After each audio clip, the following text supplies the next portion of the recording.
देखिए आज के वीडियो में हम बात करेंगे ट्रांसक्रिप्शन क्या होता है। देखिए हमारे बॉडी में प्रोटीन का सिंथेसिस होता है, ये तो आपने सुना होगा। प्रोटीन हमें जो है वो ज़रूरी होता है हमारे बॉडी के लिए, तो प्रोटीन का सिंथेसिस होता है। ये प्रोटीन का सिंथेसिस जो है ना वो डीएनए करता है। अब डीएनए के पास इंफॉर्मेशन होती है कि डीएनए के पास इंफॉर्मेशन क्या होती है कि प्रोटीन का सिंथेसिस कैसे करना है। इसको समझिए, डीएनए के पास इंफॉर्मेशन होती है कि प्रोटीन का सिंथेसिस कैसे करना है, पर डीएनए सिंथेसिस नहीं करता, सिंथेसिस करता है फिर आरएनए। तो ये इंफॉर्मेशन फिर आरएनए में ट्रांसफर की जाती है कि किस प्रकार प्रोटीन का सिंथेसिस करना है, यानी एक मैसेज के जरिए उसको कोड भेजा जाता है। यानी आप सोच सकते हैं कि कितनी कॉम्प्लिकेटेड प्रोसेस है। कॉम्प्लिकेटेड यानी आपको अच्छी तरीके से समझ में आएगा ये ट्रांसक्रिप्शन एक्चुअल में होता क्या है, मैं समझा के दूंगा। और कुदरत ने क्या बनाया है यार, सेल है हमारे बॉडी के अंदर, उसके अंदर न्यूक्लियस है और न्यूक्लियस के अंदर ये सारी प्रोसेस हो रही है, तो कितना शानदार देखने को मिलता है। देखिए ट्रांसक्रिप्शन में क्या होता है, अब सेल है, सेल के अंदर न्यूक्लियस है और न्यूक्लियस के अंदर ये सारी प्रोसेस हो रही है। उससे पहले डीएनए की अगर हम न्यूक्लियोटाइड्स की बात करें तो ये न्यूक्लियोटाइड क्या है ये भी समझेगा। इसके न्यूक्लियोटाइड 4 है, ACGT, यानी आइडेनाइन, साइटोसिन, ग्वानिन और थाइमिन। ठीक है, डीएनए का स्ट्रक्चर कुछ इस प्रकार होता है। इस प्रकार मीनिंग यानी यहाँ पे 2 स्ट्रैंड देखने को मिल रहा है, एक दूसरे में वाइंड है। ये दोनों स्ट्रैंड 2 स्ट्रैंड है और गुफे हुए हैं, यानी वाइंड है। ठीक है, इसमें कुछ न्यूक्लियोटाइड लगे हुए हैं, यानी कुछ कोडिंग लगी हुई है और ये वाइंडेड है। अब डीएनए जो है वो न्यूक्लियस के अंदर अच्छी तरीके से घूम फिर रहा है। होता क्या है, इसके अंदर चला जाता है फिर आरएनए पॉलीमरेज एंजाइम। ठीक है, अब डीएनए के अंदर जब ये आरएनए पॉलीमरेज एंजाइम जाता है तो होता क्या है, ये आरएनए पॉलीमरेज एंजाइम क्या करता है, ये जो वाइंड डीएनए है यानी एक दूसरे में जो गुफा है, वाइंड है, इसको अनवाइंड कर देता है और कुछ इस प्रकार कर देता है। यानी ये तो वाइंड था, इसको इसने कर दिया अनवाइंड। अब आरएनए पॉलीमरेज एंजाइम को ने इसको अनवाइंड कर दिया। सिंपल है, ज़्यादा दिमाग को टेंशन नहीं देने का, एक एक कंसेप्ट धीरे धीरे समझने का, समझ में आएगा। आरएनए था, आरएनए का डबल स्ट्रैंड था, जैसे इसमें आरएनए पॉलीमरेज की सब सेल के अंदर जो न्यूक्लियस है इसके अंदर प्रोसेस हो रही है। तो और इंफॉर्मेशन है प्रोटीन सिंथेसिस की डीएनए के पास कि कैसा करना है। अब ये होता कैसे, देखिए तो ये आरएनए पॉलीमरेज एंजाइम गया, आरएनए पॉलीमरेज ने इसको अनवाइंड कर दिया। अब आरएनए पॉलीमरेज ने इसको अनवाइंड कर दिया, इसमें 2 स्ट्रैंड थे, ये जो इसकी न्यूक्लियोटाइड थे ATG, ATC, ऐसे न्यूक्लियोटाइड लगे हैं। इसका जो है वो अगेन जो कोड होता है, ए का कोड होता है, ए का जो एंटी न्यूक्लियोटाइड होता है T और C का जो होता है G होता है। तो यहाँ पे अगर ए है यहाँ पे T रहेगा, यहाँ पे T है तो यहाँ पे ए रहेगा, यहाँ पे G है तो C रहेगा, ए रहे तो T रहेगा, T है तो ए रहेगा, C है तो G रहेगा।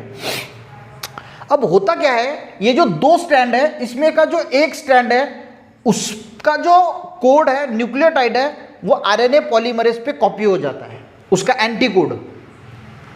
दोनों इसमें नहीं होता, इसने सबसे पहले तो इसको अनवाइंड कर दिया। अनवाइंड करने के बाद इस पे जो देखिए मैसेज को ट्रांसफर कर रहा है, जैसे हम मोबाइल से एक मोबाइल से दूसरे मोबाइल पे मैसेज भेजते हैं तो डीएनए के पास एक मैसेज है, वो मैसेज इसको आरएनए को भेजना है। तो डीएनए के पास कुछ कोडिंग है, ये इस न्यूक्लियोटाइड के माध्यम से होती है।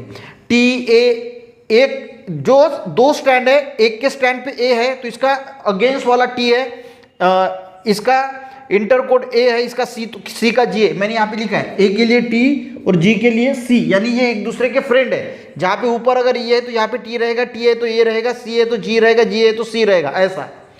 उसमें से जो एक स्ट्रैंड होता है, एक स्ट्रैंड, ये जो स्ट्रैंड है ये आरएनए पॉलीमरेज पे कॉपी कर दिया जाता है, इसका जो कोड है वो यहाँ पे कॉपी कर दिया जाता है। अब कॉपी कैसे होता है देखिए, अब यहाँ पे T है तो इसका एंटी कोड जो है वो A यहाँ पे कॉपी होगा, A का एंटी कोड T होगा, C का G होगा, T का A होगा, A का T होगा और G का C होता है। पर अगर हम आरएनए की बात करें तो आरएनए में ये T नहीं होता, यानी जो डीएनए में थाइमिन देखने को मिलता है न्यूक्लियोटाइड, वो आरएनए में नहीं होता। आरएनए में इस T की जगह पे हम U का इस्तेमाल करते हैं, यानी यूरेसिल, यानी A की जगह पे U होगा और C की जगह पे G। C तो वैसे के वैसा, C की जगह पे U, A की जगह पे जहाँ पे हम T ले रहे थे तो यहाँ पे A की जगह पे U लेना, U की जगह पे ये लेना। तो यहाँ पे हमने mRNA, यानी mRNA क्यों बोला जाता है, क्योंकि ये मैसेंजर होता है, मैसेज हम कोड के द्वारा ट्रांसफर कर रहे हैं। तो mRNA बनता है, ये वाला mRNA बनेगा, T की जगह पे U, इस T की जगह पे U, AUGAC, यानी A की जगह पे A, इसका इस पे ट्रांसफर हुआ तो टी की जगह पे क्या आया ए की जगह पे क्या आया यू, सी की जगह पे क्या आया जी, टी की जगह पे क्या है ए की जगह पे टी नहीं आ सकता क्योंकि टी की जगह यू है तो यू, जी की जगह पे सी। तो ये बना यहाँ पे, ये पूछ देता हूँ ताकि आपको कन्फ्यूजन ना हो। तो ये बना एक सिंगल स्टैंडर्ड mRNA। अब सिंगल स्टैंडर्ड mRNA है पर इसमें जो डीएनए है इसका कोडिंग हुआ है। ये जो एक स्ट्रैंड था डीएनए का, ये इसको इसने कॉपी कर दिया। ट्रांसक्रिप्शन का मीनिंग क्या होता है? कॉपी करना। तो इसका जो कोड था, इसका एंटी कोड जो है यानी इंटर कोड हम बोल सकते हैं, या इसका रिवर्स कोड बोल सकते हैं, तो वे इसने इस पे आरएनए पॉलीमरेज एंजाइम पे कॉपी किया। तो ये सिंगल mRNA यानी मैसेंजर आरएनए बना, यानी इस पे कॉपी हुआ। और the process of RNA synthesis, इसी को बोला जाता है ट्रांसक्रिप्शन।